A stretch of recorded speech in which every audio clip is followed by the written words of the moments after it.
Well, hey there. Welcome to Camp Video Games. This is a podcast that covers video games and their multimedia adaptations. And today we are talking about 2003's The House of the Dead, based on the Sega video game of the same name. It's a doozy. My name's Junior Camp Counselor Sean, and with me, it's Junior Camp Counselor Josh. Oh, what's up? Good morning, campers. Afternoon, evening, whenever you listen to this. Really got to warn you all. If Sega ever sponsors a rave at camp, run for your life. Do not go. Do not go. It's a really bad situation. Yes, we are here to talk about 2003 adaptation of House of the Dead, indeed. And it is a, oh my goodness. This is a film. This is a film. Cinema. Absolute cinema. So last week we talked about the first game in the series. We talked about the remake that came out for the Nintendo Switch that I hated, and Josh, you kind of had fun with it. It's like I had fun with it. I don't know why this is the analogy I'm coming up with, like the way I would a roller coaster in this point in my life. Sure. Where I'm like, I conceptually understand this can be fun for a certain person, but it gives me a headache. Yeah. That's kind of the, it's like, I remember when this was fun. Ironically, that's kind of the experience I had. The inverse, like the House of the Dead movie, it's more fun if you have brain damage. Is that why I enjoyed it so much? Because I've had quite the traumatic brain injury in my life. I thought I was recovered, but I had way too much fun watching this. Let's be clear, objectively, very bad film. But that being said, I didn't pay attention to anything that makes a film a film. I don't know any of the characters' names. I don't know any plot points. I don't know anything that was said in this movie. I just know the vibes were immaculate. Oh, I'm so glad that we have differing takes on this. Josh, I watched this movie 3 times this weekend because I have nothing to live for except camp, video games. So funny. It's so funny. The way our lives are different now. Yeah. I used to be the one with endless time. Just like, I'm just going to play and replay this 10 times. Now I'm like, I got 1 hour and a half to sneak this movie in. It's 10 o'clock. Fire it up. Well, here's the secret is I stopped drinking during the weekdays. Yeah. Now I'm just drinking a lot during the weekend and watching House of the Dead 3 times. Yeah. And, well, you said you have an alternate experience or a different experience take, whatever we're getting at, than I do. Is there a broad strokes overall viewpoint you have that says up, thumbs down? Oh, 2 thumbs up. Okay, good. This is a good ass movie. No, like it sucks. That's the thing. Is it sucks, but it's immaculate. It's I'll let you talk for a minute. Okay. This is the movie that put Uwe Boll on the map for a lot of people. That's the director of this movie. He is supposed to be an artist, but he seems to be more of like a crazy guy. Uwe Boll is best known for his video game adaptations, and it's been 3 years of our podcast here at Camp Video Games, and we're finally getting to an Uwe Boll film where this is one of the first directors that was like on my radar when I was considering the idea of like talking about video games and their multimedia adaptations. Like, this is the guy. Yeah, he's the first person I've come across who is like, video game adaptations are my thing, and I'm proud of that. But then at the same time, he's like not very good at it. Right. In a way that's really fascinating to watch. That goes full circle to becoming art over time. Yes. Like, it's so, wow. I'm so fascinated by this movie. Other notable video game movies that Boll has done include Blood Rain, which is not going to be a topic of conversation today. And then also what's been described as one of the most offensive movies ever made. It's the adaptation of Postal. Have you ever played the Postal games, Josh? I'm only familiar with the concept. Yes, where it's just like, it's about a guy who's going postal. Which is like, and I think it's in the have we discussed this on the podcast, how there is a shipping store in my neighborhood called Goin' apostrophe Postal? Oh, it's cute too. um, no, but do they sell like guns and I like pith hats? I Or can't believe no one went. You want to rethink this before they started? so They got the signs and the branding and everything. if you were born after the 90s, you might not be familiar with the term going postal, where it used to be rare for there to be mass shootings yeah, in America. And one of the more common I guess now it's like going school, going going going going high school. going high school mode. But going postal, it used to be the most common mass shooting events would be a post office worker who was fed up with this fucking mail, and he would take out his frustration on his boss and the coworkers that didn't, see eye to eye with him on Yeah. on how long a break should be. Eric, And is the game basically just you're that guy? I played a little bit of Postal this year actually, just because I hate myself. And it's just a disgusting, like, it's so vulgar and crude and offensive. It's just literally you're a guy going around shooting people. Oh, fun. That sounds great. Maybe I played Postal 2. I don't remember. It was I did not pay for it. I'll tell you that much. You also just described most video games. I've been thinking about this ever since like I watched the Game Awards a couple months ago. Yeah, and yeah. it's mostly just trailers, which like I thought like, fun video game trailers. And by the end, I just felt dead inside because it's like every single trailer's, what if you were a guy with a gun? Oh, I am. Yeah. So, okay, Uwe Boll. He is not known for his restraint as an artist. It's so good, dude.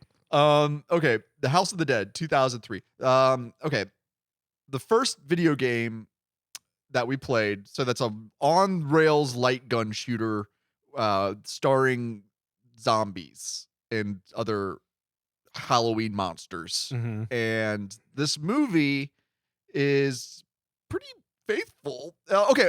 Well, Let's when be frank. This is a prequel Yes. to the first game, and That's an important detail. it's an incredibly Don't fuck up important the lore detail. on this, Yes, okay? I know. Oh my god, there was like a It's so 2-hour long video of like the entire story of the House of the Dead. It was like, don't do that to Oh, yourself. come on, man. Reload. There's- Reload. If you want to obsess over video game lore, there's better options Yeah. out there. Might I recommend obsessing over the lore of The Legend of Zelda, the Breath of the Wild series that we did. I'll link that below because we spent way too much time talking about Zelda. Never. I made another video about it that I'm about to put up. Oh, good. All right, because your whole family's playing Yeah. it right now. This is a Zelda house. Yeah. Okay, what was I doing? In this house, we kneel for the master. So what is it? We stand. We stand for stand for the Hyrule, we kneel Triforce for and the we kneel master for the sword. Master Sword.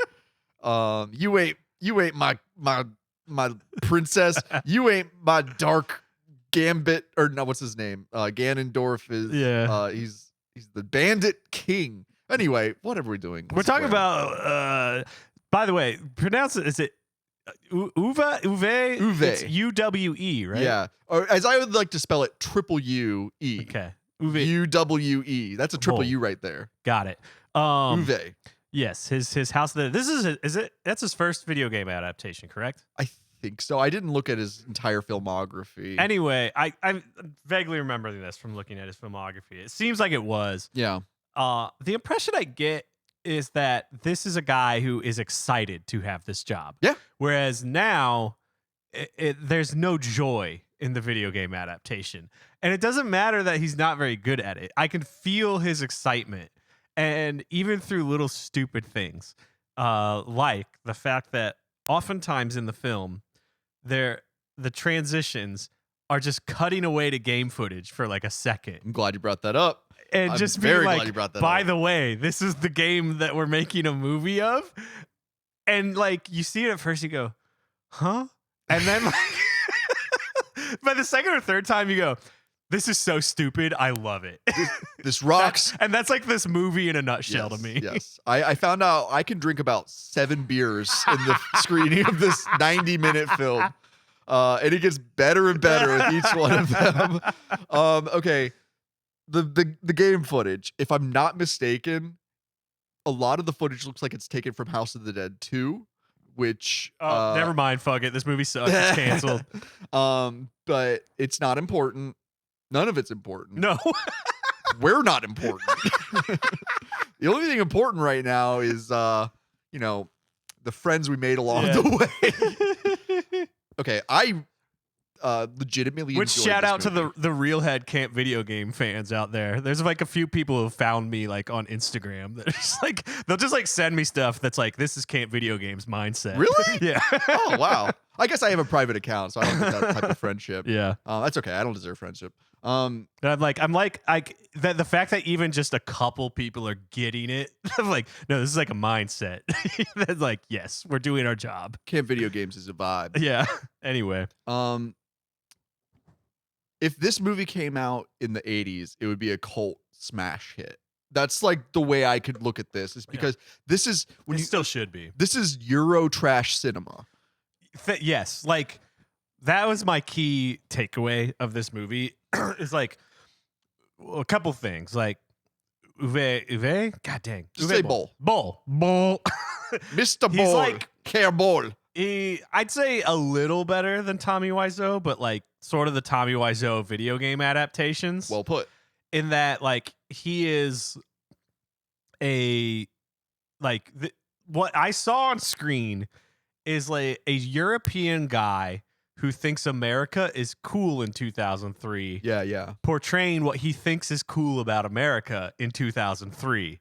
And all of it is like tasteless, tacky trash. And it's perfect. Like, this is a time capsule of a moment in time. Yes. That like is framed in a way that only a guy like that, who sort of fetishizes American culture from afar, could possibly have done. And that's what makes it magical to me.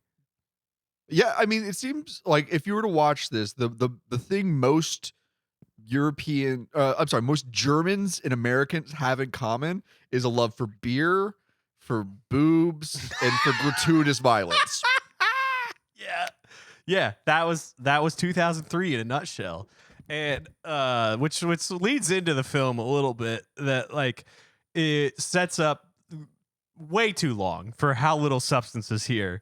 This like 20 to 30 minutes of like, I guess some quote unquote kids are going to an island for a rave that seems to be sponsored by Sega. Yes. And like it's so like sparsely populated when we see the quote unquote actual rave. It's expensive to get extras. I know, compared to like what we think about. We see like a music festival and like 10,000 kids pressed up against a grate, like waiting to trample each other to death. Yeah. When they go to the rave, it's like 12 people dancing in front of an empty stage with a big Sega banner. Yes. And he makes sure to show the exposed breasts of every woman who's introduced within the first few minutes, except for the one who has actual like nice natural breasts. She gets to keep her shirt on the whole time. Barely.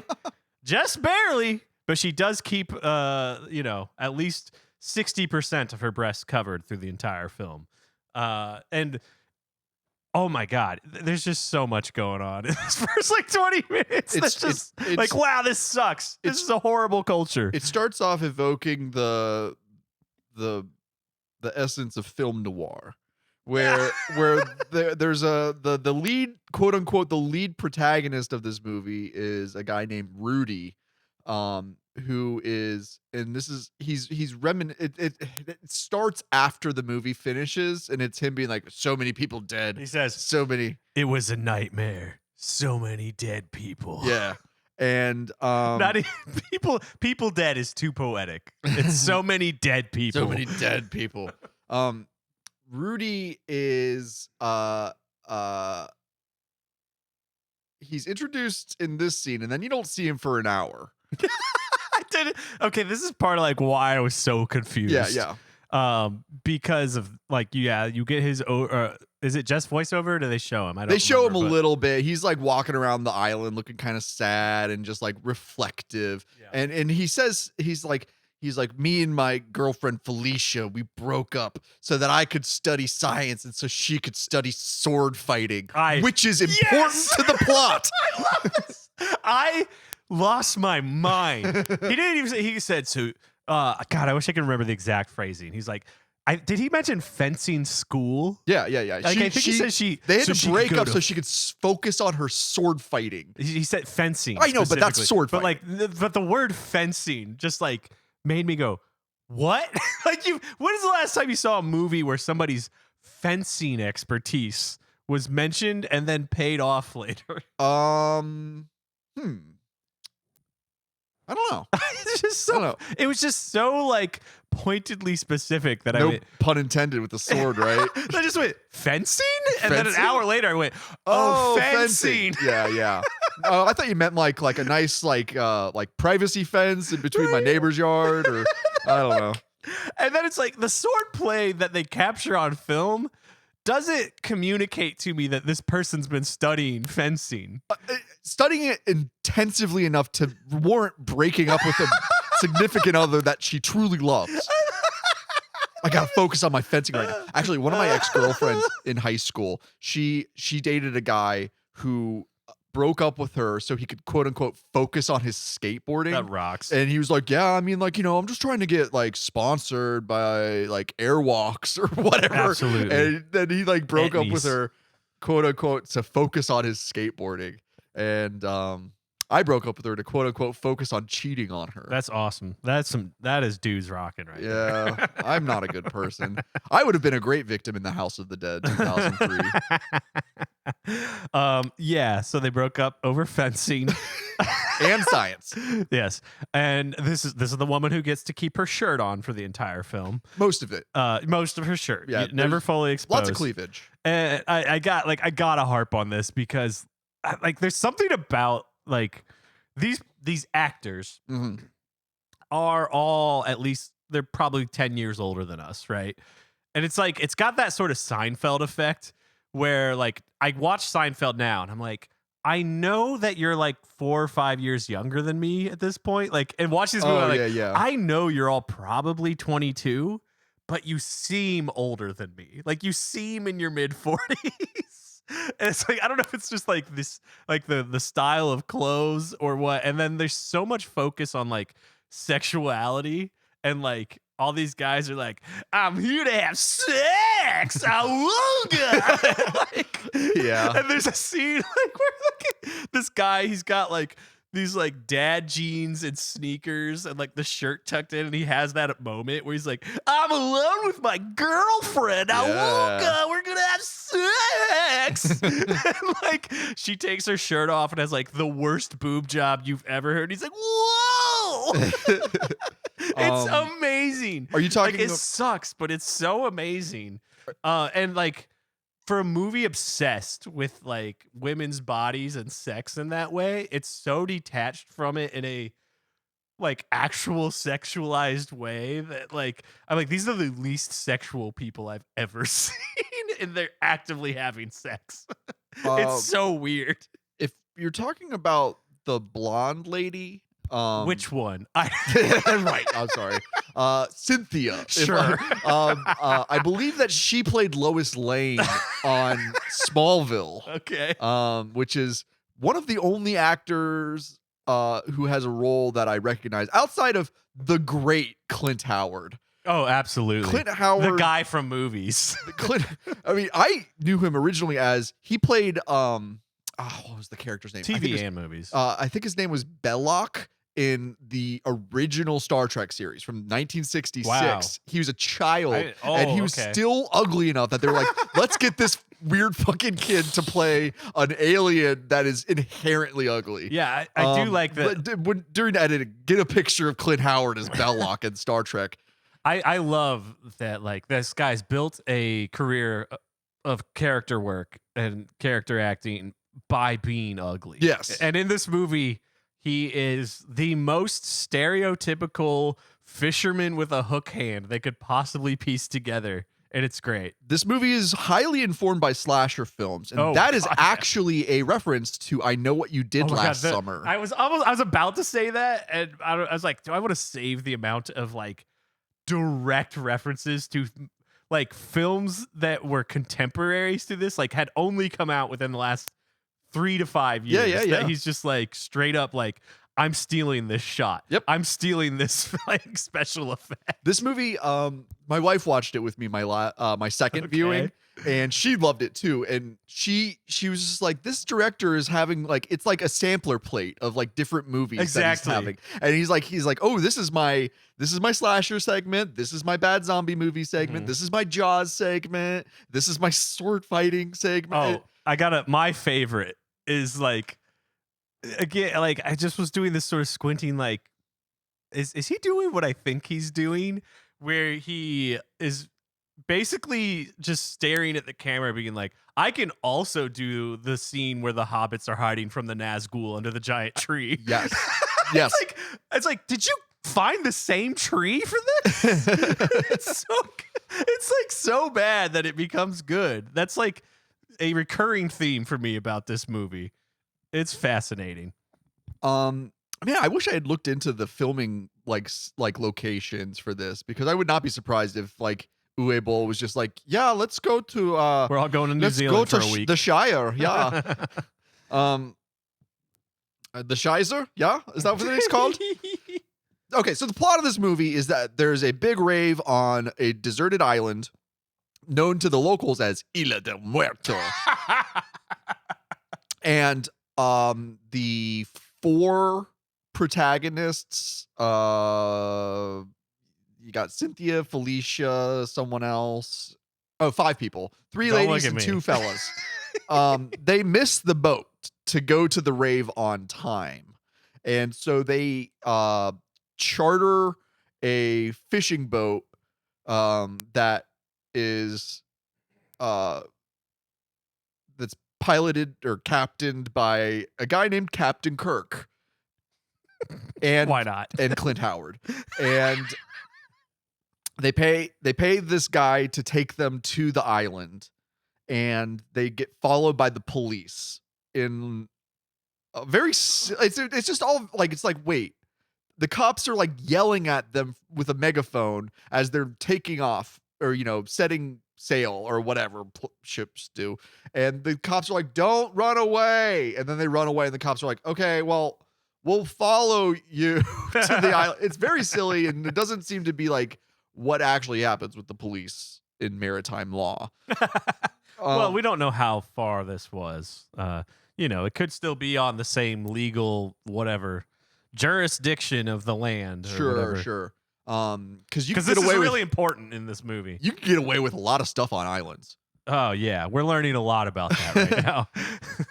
The thing that stood out to me is that the captain, his name is literally in this movie Captain Kirk. He looks so much like Captain Carl from Pee-wee's Playhouse, played by the late great Phil Hartman. Oh yeah, hi Pee-wee. Yes. He sure does. And I think that's intentional. I think this movie is autistic enough that he is just having fun doing like fill in the blanks. Like, I like this movie. I like this show. I like this pop culture reference. I mean, to get down to it of how direct this guy is the way they explain the zombies is like when the gang first gets a quiet moment after their first run in with zombies, they're like, oh, we got to figure out what's going on. One of them is just like, they're zombies, like in a Romero film. I have a and then he starts naming George Romero movies. Piece of advice, filmmakers. It's like, don't do that. Don't reference George Romero in a zombie movie. That is, it's like making a movie and being like, hey, have you guys ever heard of the Bible? I mean, you could get away with it once, and this is the one time, because it's so stupid and so bad in line with the rest of the movie that you're like, sure, man, this is great. I'm along for the amusement park ride. I guess. I've seen enough bad horror movies where they're like, oh, this is just like the Texas Chainsaw Massacre. Oh, this is just like Psycho. It is only amateur. It's like a stand-up, like going on stage and telling the joke and be like, let me explain why this is funny. Oh, sure. Why don't they make the whole plane out of the black box? Now, you see, the reason is because the black box is known to be indestructible, and it'd be nice that the whole plane was. It's just man, it's great. It's bad and it's great. So the character who brings up Romero, we're jumping ahead a little bit in the movie, but that's okay. Are we actually trying to clock this beat by beat? Because I don't. care. I mean, I watched this for three times for three different reasons. Milk it. Okay. Well, the character who brings up George Romero, he's like the audio video nerd who at the beginning of the movie is the one with the camera right in women's breasts and going, "Yeah, baby, woo! Yeah. We're at a party." Shout out, that guy is wearing his t-shirt. He's got the Damned t-shirt, the 70s first wave horror punk band that neat. neat. Damned. Good ass band. Yeah, it's like an actually good band. A very good band. Yeah. It's one of the only good things in this movie. Yeah, and from that, I'm not into most of that, like actual, like the early punk first wave. stuff. Court rock. Yeah, like that's kind of the only one that I'm like, okay, if it comes on, I'm happy. Oh, I that's like where my like taste that's it all generates from that area. Whereas like the Clash, the Ramones, the Damned. Oh, I consider the Clash and the Ramones like after that. I guess. Oh, I don't no, know. I guess they're pretty close, right? Ramones' first album, 74. Oh yeah. Okay. Those are the only. Okay, those three. Yeah. What about the Misfits? They're so easy to not cancel. Yeah, but like I don't know, Television, Iggy Pop, the Misfits. What else is this? Iggy Pop is the Stooges. All that stuff. I'm like, I don't care. Really? Oh, yeah, I love not Iggy. that into that stuff. Well, that's why I've always thought you had bad taste. Okay, so there's a scene when oh god, they're on the boat. They're on their way to the island, and one of the guys gets too drunk too quick, and he pukes on Would you his say girlfriend. he's too drunk to fuck? There's Another good one. Now that's early 80s. Yeah, that's a little later. Now we're treading into proto hardcore. Yeah.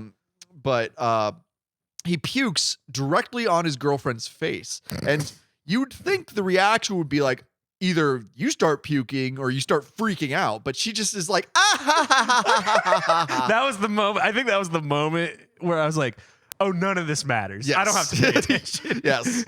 There's no like reality to like the emotions being played out on screen. I'm just waiting for zombies to start eating people. There's a new trend I've seen in like people reviewing food, like restaurants, where it's like, come with me to review this like hole in the wall Indian restaurant. And then they eat like 10 like weed gummy edibles.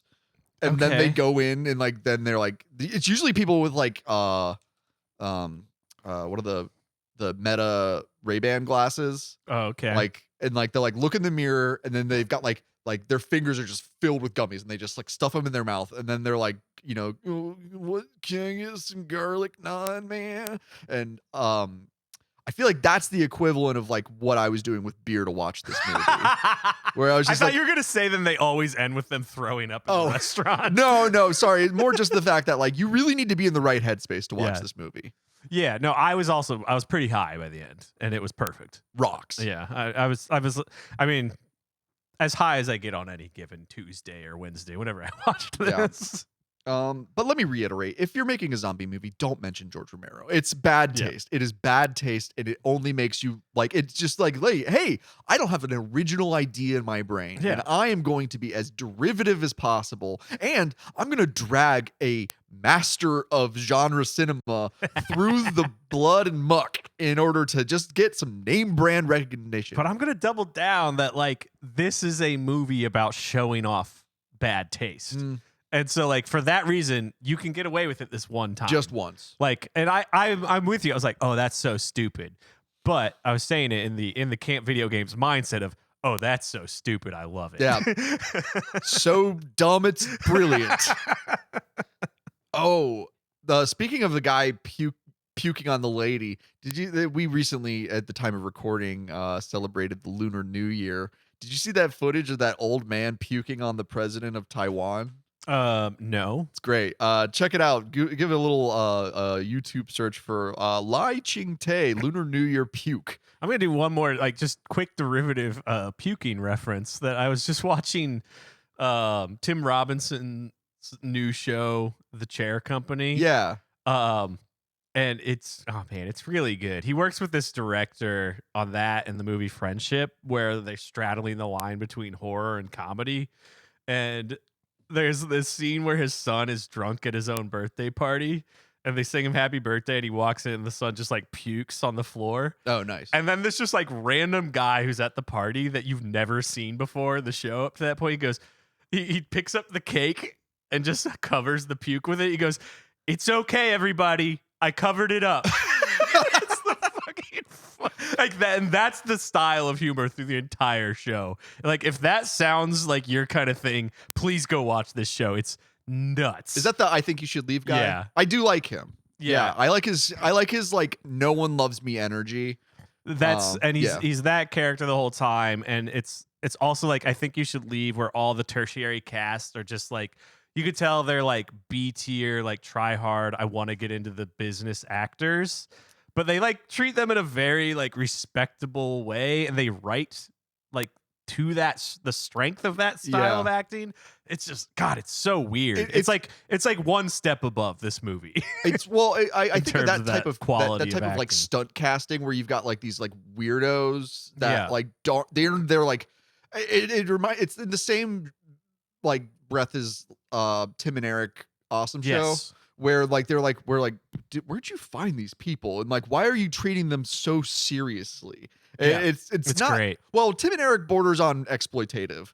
Oh, not borders. Yeah. Tim and Eric is exploitative of the weirdos, but Tim Robinson's stuff seems to be more like he's like, no, we hired you because we want you to be the real person in the room while these human cartoon characters Exactly. are running amok. Yeah, the show's a lot of that. Yeah. You know, and like back to this movie, it's fascinating that what was that character actor's name? Clint Howard is like the only person in this movie you're gonna recognize from outside of it. Yes. But they all seem like people who were like, I just got out of theater school, I'm ready to get into Hollywood, and then they did this movie, and it's just like a shackle on their ankles for the rest of their career. One of those movies where it's like, don't show your breasts for this movie. Yeah. Like, come on, you've got a big honey. future, not for this movie. You're right. The actress that plays Cynthia, the lady that gets puked on, she looks like Cameron Diaz's stunt double. I wrote a note to myself that I was like, all the women in this movie have got to be like hardcore like MAGA Maha moms, like just like their brains are totally melted like from 5 years of following QAnon at this point. I'm like, at least one of these ladies is that person at this point. And like I just could see that in them. Like they just embodied it 20 years ago. Yeah. It's the way that they're like unaffected by Bud Light. They're like, this is my culture. Chug it down. we stand for the flag, we kneel for the cross, and we and for beer bong and Bud Lights. You gotta, oh man, which brings me to the American flag jumpsuit that the one girl's wearing at the quote unquote rave. The character known as Liberty. Sure. That's such like that would not have been a thing if this was made September 10th, 2001. Yeah. Oh yeah. This is well. So Uwe Boll, Mr. Boll, he thought like from the get go, he thought 9/11 was hilarious, and like the original Postal movie was going to have like basically a reenactment of 9/11 in it, and they had to shut that down, if I remember correctly. Never saw Postal the movie. But maybe someday. Well, I kind of want to see his he has a movie, Assault on Wall Street. Oh hell yes. That's it's like a guy going postal over like the 2008 like financial crash. Yes. And like I saw the movie poster when I was like doing a little bit of background for this. Yeah. And I like clocked it. I was like, "Oh my gosh, it's probably still in my phone." Like I was in New York it would have been 2015 when Bernie's first primary was happening. Yeah. And it was a bus ad. Like it was one of those like bus stop ads. It was this movie poster and it said Bernie Sanders Assault on Wall Street, and it was just Bernie's face photoshopped over the poster of this movie. That rules. And I was just like, this is so hard. And took a picture of it. And I still have it, I think. But like, I didn't know that was a reference to a real movie until literally a few days ago when I was looking this up. I'm really happy that I just looked up Uwe Boll's filmography, because I didn't realize it, but I have another one of his movies in the short list for Oh, things to nice. watch. He did the Which- Alone in the Dark film Oh, yeah, I saw that. adaptation. He also made in 2011 a movie just called Auschwitz. Oh, there was some drama behind that I Really? read about. I my brief understanding, and this was like, I just clicked through to the whatever article Wikipedia was referencing and glanced through it. So like, I'm not an expert on this, but like, it seems the deal was like, he was like, I need to make a movie about just how bad Auschwitz was, because in like Schindler's List and etc. and stuff like that, they don't show just how violent it was. So like, he went like full slasher film about Auschwitz. Oh no! Wait, are there gonna be And like that's like not the guy you want to do this. no? You want restraint and like respect for that.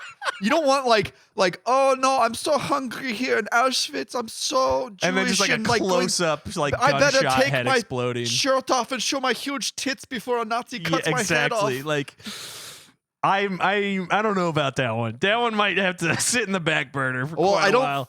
Luckily, I don't think the movie Auschwitz think there's a is video based game. on a video game. Maybe Wolfenstein. I don't know. Anyway, looping all the way back to the character in the American flag jumpsuit being named Liberty. Yes. In this 2003 film. Yes. Celebrating trashy American culture. Yes. I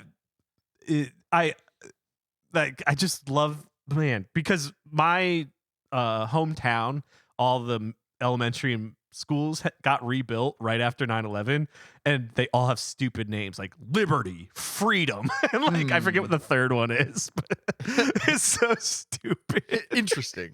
We're such a stupid country. We're rebranding because we got 9/11. And like, I knew in the moment it was stupid, but like, I didn't understand just how stupid it was. Yeah. It was like peak Freedom Fries era when they came up with these boy. names. Oh yeah. Oh, freedom fries. Man, anti-European sentiment like went like on full blast because just because we were like, what? You're mad that we're invading Iraq because of 9/11? France, why don't you want to murder 1 million brown people with us? Fuck you. Yeah. It was just like, my neighborhoods, they didn't call them freedom fries, they call them frog fries.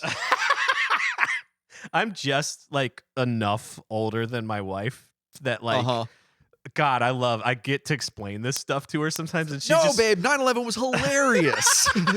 but she'll just like stare at me because like she also thinks like America is stupid, but like I was old enough to get to see this first post 9/11 round of it, and and go like, oh no, it was stupid. It was just as stupid then as it is now. Oh yeah, all the seeds were there, and that's part of what I love about this movie. It's a time capsule of how stupid that stuff was, and it's great. Okay, I want to shout some accolades to House of the Dead 2003 because it covers some zombie tropes that I've only seen in video games that I've never seen properly adapted to film. Okay, specifically, it's the weaponization of zombie acid puke. It is the first time I remember dealing with that was in the amazing side-scrolling slash 'em up game Splatterhouse. Are you familiar with that game at all? I don't think so. Basically, you play as Jason Voorhees going through a spooky house, killing demons, and because they kidnapped your girlfriend, of course. Yeah, and it's a wonderful game. There's 3 games in the original series that are all like A+, like really fun games, and then they revamped it for like the Xbox series, whatever. But acid puke, zombie acid puke, as early back as the original Resident Evil games, zombies, they weren't able to grab onto your character when you're going up and down stairs. So instead, because the way that zombies attack you, right, they grab you and they bite you. But when they can't grab you and bite you, when your character's going up and down stairs, they'll just puke acid on you.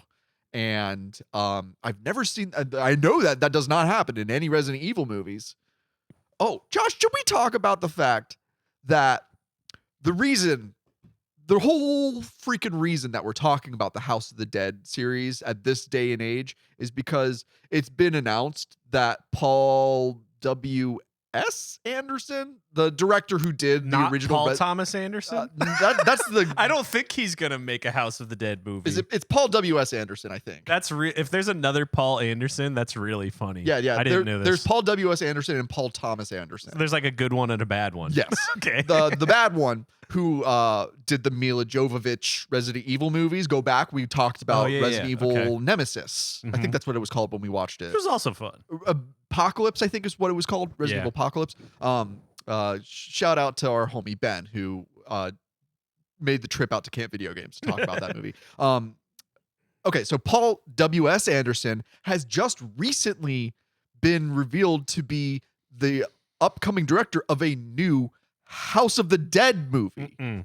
This is the one. I don't want it again. You're not going to make a better movie than this. But it made me wonder, it's like if they're revamping House of the Dead with no new IP except for these remakes that came out, it's almost like, I want to say that 2003's The House of the Dead, directed by Uwe Boll, is a better Resident Evil movie than 2001's Paul W.S. Anderson. Oh, absolutely. Resident Evil.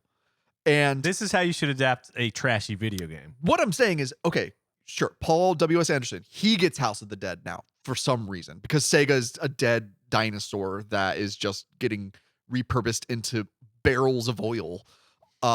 Give Uwe Boll Resident Evil. Yeah. Let him have it. I mean, the impression I get is he's this guy, Uwe Boll's not respected. And probably, well, I think he's retired from filmmaking, but like, I don't think anybody's going to give them their money to make a movie. I think if he ever makes something again, it's going to be his money. Yeah, that's probably true. That's the impression I got from the way his career sort of has fumbled and tumbled. Uwe Boll, thanks for paying for this movie in real cash. Why is it sticky? I mean, like a few other just sort of like just random accolades, things like I appreciated about this movie I want to throw out is like the lack of dependence on CGI. Yeah. And like, lots of practical special effects. There's a lot of like the zombie makeup and costuming. They feel kind of like a cheap version of the orcs in like the Lord of the Rings series from the same time. Yeah. Like they don't look terrible in my opinion. And like I think my favorite part of the movie is the dumb action scene where like the new metal butt rock is playing. Oh yes, the gun kung fu montage. God, that's my kind of stupid. Like, where he's just like, bullet time was invented 3 years ago. Use it here, use it there, use it here, use it there. Oh yes. Like, but it looks like it's clear they did not have the budget of the Matrix, because when like they go into bullet time, you can see this like under processed, like, because the way it would work at the time is they'd line up. I don't know if they'd use 360 individual cameras, but like, you know, they'd have somebody held up and just take pictures all in a circle and around in a blue screen stage or blue with some stage. drum and bass in the background. Yeah. And like, you could just tell like he did not have the tools to clean up those shots the way the Matrix, like you could just see the individual clicks between cameras. Like it's just, and he's trying to mimic exact like poses and shots and angles from the Matrix. Man, it's great. Like that's another one. There's something else in my notes that I wanted to bring up at this point that I loved. Characters got kind of their own game over screens in this movie, where you'd see a character and then the screen fills with red, almost as if the movie is about to be like, insert another quarter. Yeah, and like in this scene we were just talking about, it's like people just die like ingloriously. Yes. like I think at this point this is where America flag jumpsuit lady dies after doing like some kind of like acrobatic-y back bend that they're like, we need something that feels Matrixy. So like you seem like the one who's flexible and did gymnastics as a child. Can you do a back bend here?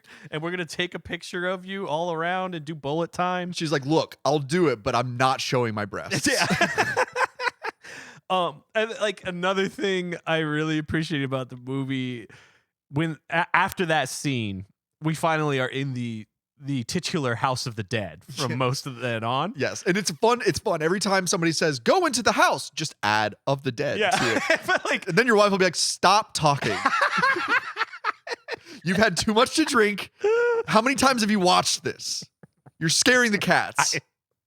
like when they're in there, everything is like, it's a style of like stage lighting that was pretty much over after this period where like, oh my God, everything is lit so bright, even though it's supposed to be a house with zero light sources in it. It's like there's just blue lights highlighting everything in the room, and you feel like you're watching a stage play. Like you're like, I'm watching these people on a stage. It feels video gamey in that way. And I'm like, oh, bless your heart. This is like, no one makes this anymore, and I miss it. I love whenever I start a new like AAA game, and at the beginning it's like adjust your brightness so that this logo is barely visible. I'm a guy. I don't like not being able to see my video games, so I'm always blasting that gamma all the way. Yeah. And I'm like, I think that Uwe Boll is like that too with his movies. Yeah. It's like there's no reason to hide anything in the frame. Yeah, just light it all up. Good stuff. I don't know. Okay, so they get to the island, they find the beer, and they find the abandoned structures, but there's nothing going on otherwise. Then the zombies start coming, and then we start losing the characters. One of the better deaths that I remember, I forget her boyfriend's name, but Cynthia's boyfriend. They're about to have sex, but then he's like, "I gotta pee," and he like goes away, and then he gets killed by zombies, of course. And when she Wait, that's not the guy who gets stuck in the porta potty? that's a different guy. Oh, okay. They're all the same guy to me. She finds him eventually, but he's been killed by zombies, and she like gets close to him, and zombie arms just blast through his chest. Yeah. And it's over the edge. I'm doubling down. If this movie was released in 1983 instead of in 2003, the DVD, like a bootleg DVD, would cost like $200. Yeah. It would be one of those like forgotten classics of genre bending history. Exactly. But since it's in 2003 and it was shot digitally, most likely, it just doesn't have that patina that we want from good. I doubt this grindhouse. was shot digitally. I think it was probably still more expensive to shoot digitally at that point. Huh. I don't know. Campers, let us know in the comments. Yeah, if you Do know you more. think this was shot on film? Ugh. But only if you actually know more. Or a lot of this movie, and I'm not trying to insult Uwe Boll. I respect this man. I respect the grind and the hustle of the video game adapter. A lot of it looks like it was shot on VHS. Yeah, and I think a lot of that has to do. Like the shaky handy cam to make it Oh, seem more I clocked that right frantic. away. Yeah, this was yeah. a period where we were starting to take the camera off the tripod. There was like the early 2000s was a moment where we decided that made things feel more cinematic. I think it was like some Blame of that. Saving Private Ryan for that. Yeah, some of that came, I think, from wanting it to feel more 9/11-y. video gamey, first person, like I'm in the I see what you action. mean. Yeah. And like voyeuristic. Like my wife and I rewatched, well, for the first time for her, because again, she's just younger enough that she was not familiar with Arrested Development, and we watched like 5 to 10 episodes. Partially like we stopped because it's like, she was like, it's fine. It's not really my thing. And I was like, oh my God, it makes me motion sick to watch this now because it was like, it was so in that moment of like, we've got the camera off the tripod. We're in the room with them. And it just did not age well that I'm like, oh my God, please just steady this camera. This movie, I just felt it right away. I was like, oh God, yep, we took the camera off. You just gave me like involuntary goosebumps. My wife and I are 3 seasons balls deep in Arrested Development right now. We've also been watching that. What's wrong with us? What do you mean? That we're watching the same stuff? Yeah. Because it's good? It's not that good though. Yeah. I mean, like, there's something about Arrested Development that it's, again, like it was of the time. It would, like, there are things it was doing that were innovative. Yeah. And then a lot of people were just trying to rip off Arrested Development. Yeah, Like, for there's sure. a certain cadence and rhythm and writing style to it that it is like impressive, and still pretty good, but like there's definitely stuff that you're like, whatever. Just like, Yeah. I had an ex-girlfriend that like watched it on repeat and repeat and repeat. And it was one of those things where it's like I'll be like in the other room, my wife's watching it in the living room, and I'm playing video games in a different room, and I'll just hear the setup for a line, and I can like finish it, like Joe being like, well, I'm not gonna try to remember anything right now, but like it's burnt into my brain, just Yeah. the jokes in Arrested Development. Yeah, there's it anyway, it doesn't really matter. In this house, our thing we watch and rewatch is The Golden Girls. That's a perfect TV Oh show. yes. Oh my god. I just read that the creators of fourth edition D&D, I think, Uh-huh. based the archetypal party system off the Golden Girls. Where It's perfect. Yeah. Geez, I'm gonna miss what's B. Arthur's name in the Dorothy? Dorothy. Yeah. Dorothy is the barbarian. R- Rose or no, what's her name? Blanche? Blanche Devereaux. Yeah. She's a rogue. Cecilia is that the oldest one? Sophia. Sophia Yes. is I think she's a paladin. Whatever. Yeah, And, yeah, yeah. and Rose is dumb. And Rose is dumb. Yeah.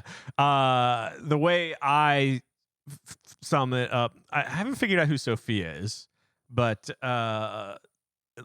Dorothy is Nick, Blanche is Stav, and Rose is Adam. It's like when you have that in your head when you watch that show, you're like, oh, this is why that dynamic of those three guys worked so well as a podcast. God. It's the same show. So you fucking? No, really. Yeah, for real. That's what Blanche's role is. Yes. It's like, so everybody getting laid. I just got a new tooth. And everybody picks on. Anyway, doesn't matter. I just love being like, oh, this is the same show. Whenever I watch it with my wife. Yeah. But what else we got to say about House of the Dead? Okay, so what's left? They get to the House of the Dead, and it turns out that it's kind of a Frankenstein factory, where Well, first everybody has to make out with whoever's left when we get to the house. yeah, of the there's dead. a lot of that. The House of the Dead, the titular House of the Dead. It's a zombie Frankenstein monster factory, and we keep seeing this scar-faced guy throughout the movie. He's got a cloak on, and he's like super creepy. He's like, I think he's on the cover. Yes. He's on the Yeah. poster for this movie. And we get a sepia toned flashback. You know it's old to timey. His It's origin sepia story. tone. It's so, like nothing aesthetically changes about the way it's shot. Yeah. And about the way the acting's done in this flashback, other than like they just throw a sepia tone What I color like correction on it. what sepia tone film footage. It was like, also a moment. what it suggests is that they found old video from the 1600s of this guy. I didn't even think about Like, it. That's right? how long Like, it's supposed to be. it doesn't make any sense. And like one of my film professor, oh god, I forget if we've talked about him before because he's the best, but he would always talk about like when we would shoot stuff and the cameras have like preset like features in there. Yeah. He'd always be like, don't be using those color features. Those are for your Uncle Fred shooting your little cousin's graduation. It was like that's what that scene felt like. Like he just clicked over to the now it's old timey. yeah, he clicked over to the sepia setting on his Super 8 camera that he Yes. shot this on. Yes. So that's I forget the guy's name, but he's a Spanish priest who abandons the cloth in his pursuit for immortality, where it's like, buddy, if you read the Bible, you know that eternal life is granted through the acceptance of Jesus' Right. heart into your Christ. Except now we're trying to build Jesus in a computer to live forever or something. I don't know. It's a really bad situation here in the present. I heard that they're going to go out of business soon. Oh God, I hope so. The AI. I literally just talked about that this morning. I was like, I cannot wait. I don't know if it's going to be in the next few weeks, the next few years, but the Super Bowl was also the month we're recording, and the fact that there were a lot of AI commercials, that's a good indicator that this is a industry about, or a bubble about to burst. Yeah, because it happened with the .com boom. It happened with crypto. happened with Kanye. Kanye. I mean, the crypto value keeps going up, but as a thing they insisted was the future, it stopped a week after that Super Bowl a few years ago. Nice. But anyway, Zombie I wanted to talk Factory. about like it's a different flashback later, but when they first try to kill this guy by hanging, but I will live forever. but he's done enough of his zombie experiments that somehow, I mean, it purposefully kind of misunderstands how death by hanging works. It's gonna break your neck. Right. It's not your. I mean, well, not necessarily. I read a lot of cowboy novels. Yeah, I figured you could fill in the blanks here. And apparently, there's different knots that you could tie. If you want the guy to suffer, you can make the knot in such a way that it won't snap his neck. It'll just suffocate him, choke, collapse the aorta or whatever. Oh yeah, so I guess esophagus. we can be charitable and say that's what's happening here, but it's like I don't know why I'm trying to logic my way through House of the Dead. Like it's just, there's something about like I'm sorry, the House. He drops and like for half a second his neck turns and then he's like, I will live forever as he hangs there. It's like, when did people were like, well, it's like, how did you get down? Like, what about your zombie experience like keeps it so the fact that you're still suffocating the brain? How does it like this? Why didn't they just come stab and shoot you while you're up there until you stopped moving? It's just like, what? These are all questions that Uwe Boll ignored. I mean, and it's fine. That the cast and crew were like, wait, wouldn't this happen? He's like, don't. It's just kind of like, it would have been better just to leave that out at a certain point. I don't know, because it's so obviously like, wait, like if they were all there hanging him, they would have just continued to kill him, like a Rasputin situation. Right. Where like they just like, we're just gonna keep trying new things until one sticks. Or a Mussolini, or a Saddam Hussein, Muammar Gaddafi. Yes. But it turns out when they're in the House of the Dead and they're going through the Frankenstein laboratory, they find this little aquarium full of those like killer worms that you fight in the video game, and apparently they're the cause of zombification because they're in this like spooky laboratory and there's a bunch of like inanimate corpses just laying around, and one of the characters sees like the spooky worm come out through this murky bloody red like liquid, and so she just shoots the aquarium and all the blood spills out on the zombies. Which and they start jumping up. It was so funny, like that she just like walks in the room and observes it, and is like, I better shoot this. I better shoot that. Yeah, and that reanimates the zombies. So those unnamed zombie worms that you fight in the first and second, probably third House of the Dead video games, that's the reason. That I guess the Spanish conquistador figured out, the zombie blood monster worm potion immortality. Yeah. Okay. So at this point, they're doing the whole Night of the Living Dead, like barricade the entrances, don't let any of them in. And they find a room that's just full of gunpowder. There's just barrels and barrels, wooden barrels full of gunpowder. Yes. And eventually it gets to a point where the zombies have breached the door and one of the characters sacrifices his life to destroy the barrel of gunpowder by shooting it with a bullet. The wooden barrel. Yeah. That just explodes when he hits it with a lead bullet. I was going to ask you about the physics of this. I was like, is it possible a bullet's just traveling so fast that it generates enough heat? No. Like, straight up, no. Josh, we've both played video games our entire lives. You know that to shoot a barrel and have it explode, it has to be a red oil drum. What do they? That's true. What do they think? Uwe Boll knows this. Yeah. He's played video games. Yeah. Why did the video game logic run out at this point? Why? I don't know. This also leads to another just really awkward pacing situation that like the rest of the movie from that point is people volunteering to sacrifice themselves. Yeah. You have that guy, and then they end up in a tunnel where they're like running from the Spanish Frankenstein monster guys, like little conquistador servants that he's built or They're whatever. adorable. They're really cute.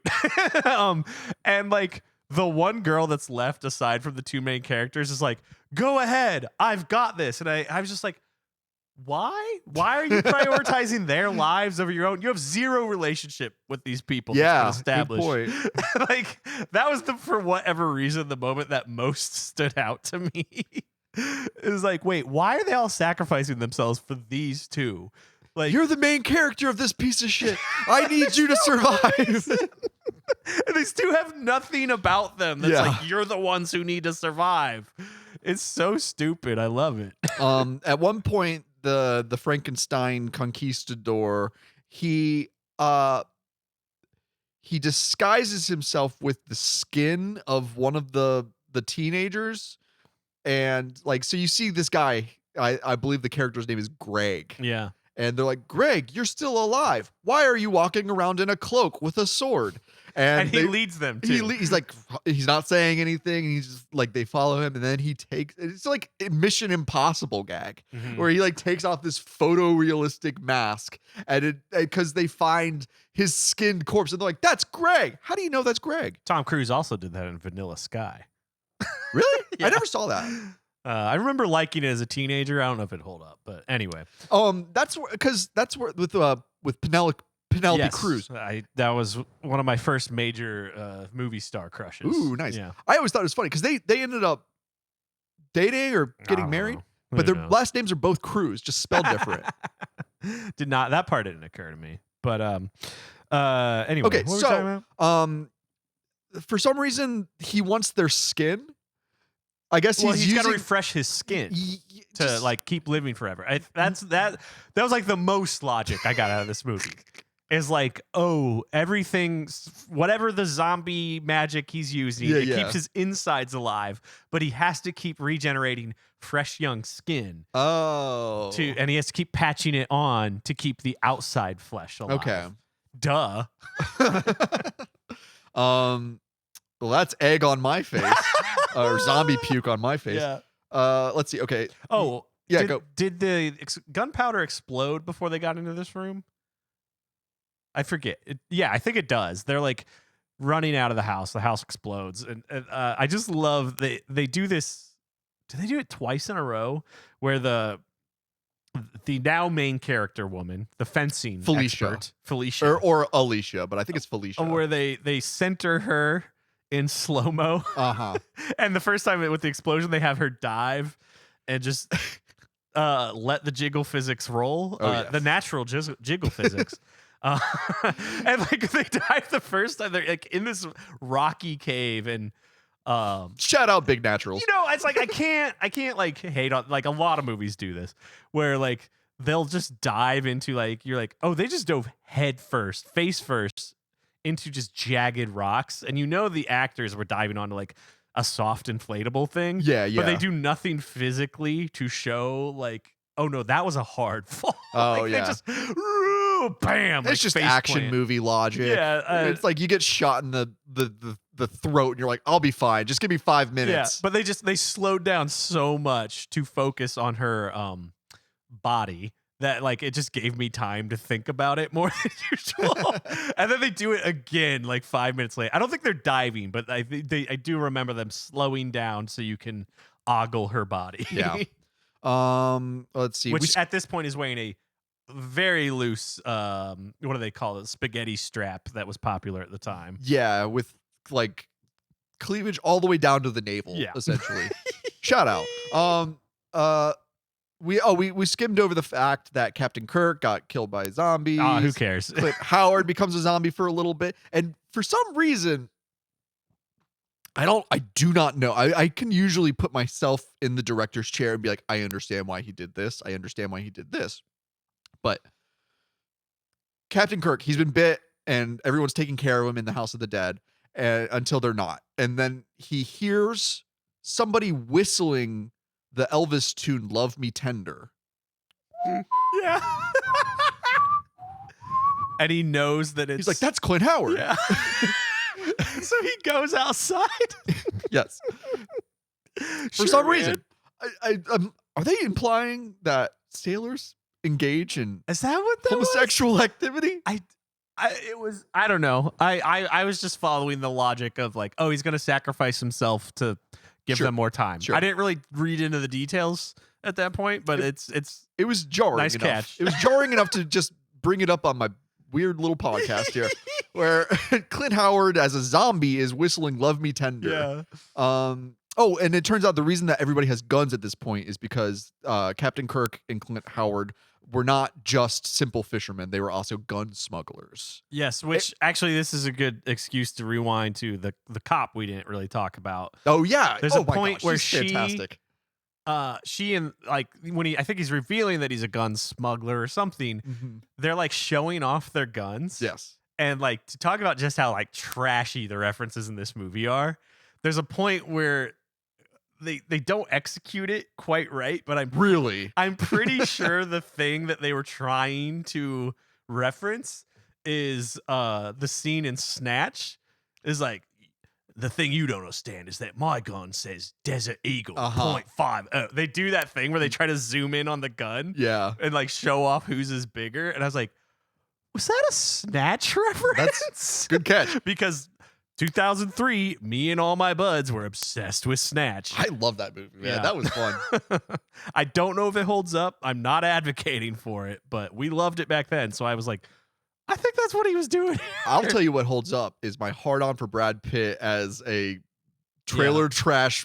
I'm trying to use the right word, Romani. Yeah, not the other word that's apparently offensive. Yeah, and the I'm thinking about this in Mother 3, which we've talked about. I've been playing. Yeah, there's a room you can go in with these two mice that speak in Cockney rhyme scheme. I love it. Which like I don't know if it was also influenced by Snatch, but like it just like, man, it clocks how like lovingly the localization and translation done purely by fans of that was.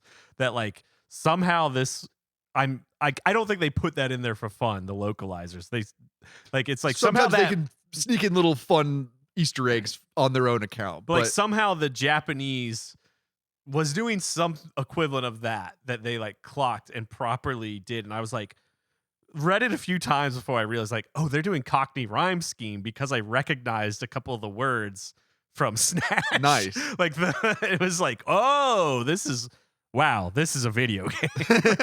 This is wow. Anyway, I want to go on a little side tangent. Yeah. Because you're the Final Fantasy head between the two of us. Biggs and Wedge, was that a localizer joke that was added in? All that stuff was the because that was before the special editions. Like, well, yeah, it was before localizers had any oversight, or like now it's like the audience is like looking over their shoulder, being like, you better make this authentic because there's enough people who know the originals. And back then it was like, I'm just some guy who was hired for a month to get this game to America. I like Star Wars. I'm going to put in Star Wars references. Right. And then it just became like iconic and they kept doing it for a while. I feel like you mentioned something along those lines in your Secret of Mana video. Oh, yeah. I talked about this quite in depth. Which we'll link below. It's a beautiful, beautiful view. Okie dokie. So they end up having, the Conquistador versus Rudy versus Felicia. Yeah. So it's not a duel, because that's a duel implies two people. What do you call it? A triple duel? A triple duel? I don't know, but it's silly. Everything about this is so silly because, first off, when they come out, they didn't have to do this, but they decided that it's morning and it's just bright sunlight with this guy in his zombie makeup who is fencing. Yes. And this is the moment where somehow she got a sword. And you think back to the beginning and go, oh, fencing. It all fits together perfectly. It's so good. This is But like, why did they make it daytime? Dawn of the Dead. I don't know. I guess. Like, yeah, because there's Romero movies that end in the daylight, right? Yeah. Okay. They all do. Yeah. Okay. I guess that's what he's going for here. Okay. Yeah, Night of the Living Dead ends the next morning. Dawn of the Dead ends. Maybe it's going on to evening. Whatever. Doesn't matter. I'm not trying But to remember like, the fact everything. that they come out of the house, you're like, oh God, it's day, and you like that. It emphasizes how silly the Frankenstein immortal guy is. It's like, it's like when this movie came out, a lot of people would be like, catch the matinee if you're gonna see this. Yeah. So you're coming out the same way. You're just like, oh God, it's so bright out here. What did I just see? Wow. Yeah. But it's a really awkward fight scene that happens here to Yes. show off her fencing. Yes. And she gets stabbed she gets directly right in in the the sternum. breastplate. Yeah. Sternum. She survives. She survives.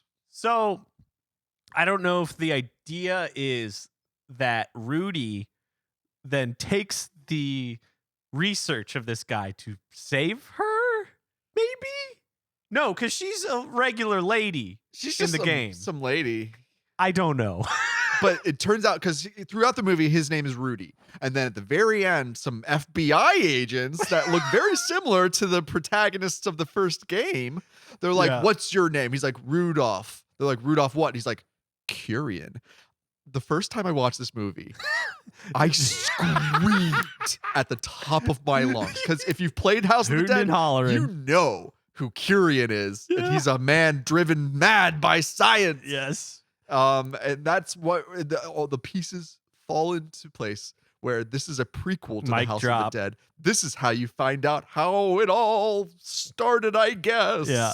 Last little detail I love is that instead of just doing like a quick like fade to black transition to like, and now a helicopter has come to save us a few hours later, you get like 45 seconds of a helicopter coming in, landing, guys coming out, and I was like, I guess they'd rented the helicopter for the day. Yep, you got to get every available inch of footage. They just on wanted that. coverage, and like Uwe Boll could not be bothered to have an editor go, we don't need all this footage, man. He's like, I paid for it.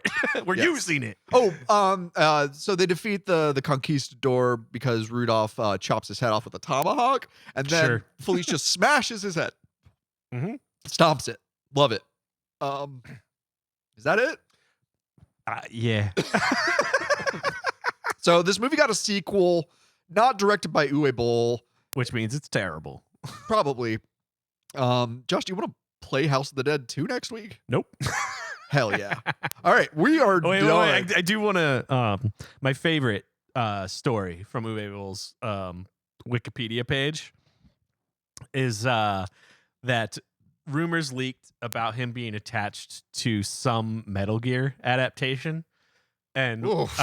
when asked for comment, Hideo Kojima responded, "Quote: Absolutely not. I don't know why Uwe Boll is even talking about this kind of thing. We've never talked to him. It's impossible that we'd ever do a movie with him." So high praise from the master.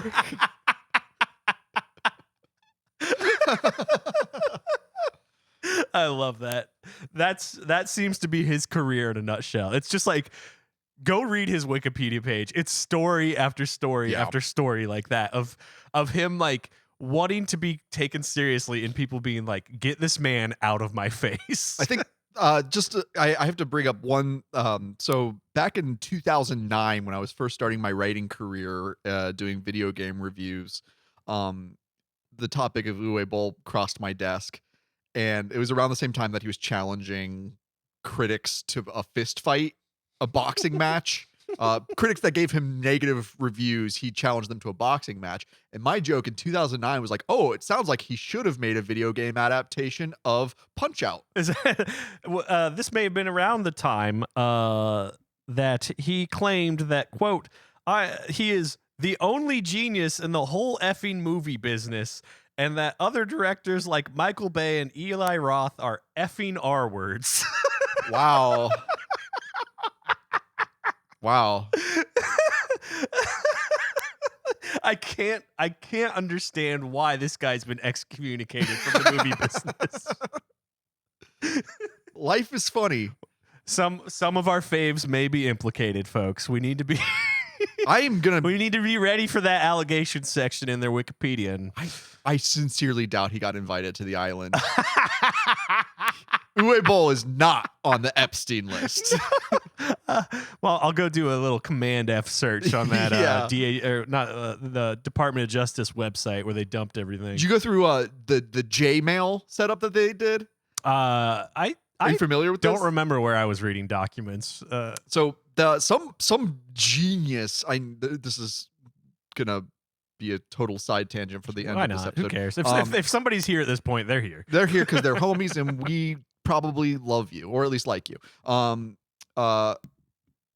Some genius set up basically a fake Gmail experience so that you could go through all of the Epstein emails in the Gmail format. Yeah.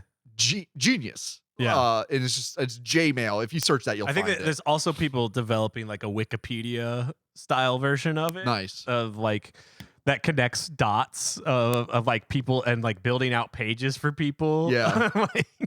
Now, if I were to use AI for good, I would have it so that Colonel Campbell could just read me all the names in a Metal Gear Solid style telecommunication. Like, Snake, did you know that Jason Alexander from Frasier or Seinfeld is also in the Epstein files? Raiden, stop reading the emails right now. You're going to give yourself brain damage. The Epstein files? Well, your wife will leave you if you keep talking about this. Rose she's probably in the files. Rose chimes in, Raiden, it's true. I no longer love you because you've become obsessed with telling me about emails. Anyway. Next week we're gonna talk about the Epstein files. I like that all these things are going to release a month and a half after everybody's talking about them. It's still relevant. It'll be relevant until we're It's like hopefully dead. It's still relevant at that point. Otherwise, this country is cursed and doomed forever. It'll be relevant until we're all dead. Yeah, anyway. I love this movie. I love it too, Josh.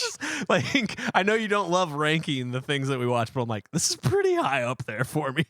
In terms of it being like a back alley prequel to House of the Dead, it really did scratch an itch I didn't know I had. Yeah, and I think itchy, tasty. I think taking the subject matter as seriously, but no more seriously than it takes itself, is part of like what makes it so successful. That like House of the Dead is stupid and campy, and the movie is too. They didn't like say, oh no, we need to make it serious and gritty because movie audiences are sophisticated. And like, of course, this didn't make money, but like it still succeeded. It barely made the cost in the first weekend. I think the cost was 12 million. It made 13 million. Yeah, but that's what makes it successful at the end of the day to me. Is like you didn't try to mock the genre or the medium of video games by saying like, no, this is how we do entertainment. Uwe Boll should stick to video games and not worry about making movies. Just keep playing video. It's like John Carpenter like stopped making movies because he just wanted to play like Fortnite. Yeah. And it's just like, just do that. Just start a LAN with John Carpenter and have a good time. Yeah. You don't even need to make content out of it. Just go enjoy your life. Yeah. Yeah. Uwe Boll, you're always welcome here at Camp Video Games. We'd love to talk to you. Would love to see what you're playing these days. I think he's on the Patreon list. Patreon.com/Camp Video Games. If you want to join the high esteemed ranks of contributors like Uwe Boll and I'm not going to make an Epstein joke. No, not on. That is not on our Patreon list. Well, patreon.com/Camp Video Games. We deserve it. Absolutely, we do. Till next time, everybody. If you'd like to write to us, send a message to campvideogames@gmail.com and follow us on Instagram at campvideogames. If you want to become a real happy camper, you can support Camp Video Games on Patreon. For $5 a month, you'll be granted access to even more discussions about movie-based video games, game-based movies, full-length commentaries, playthroughs, and more. Whether you sign up or not, we're glad to have you here at Camp Video Games.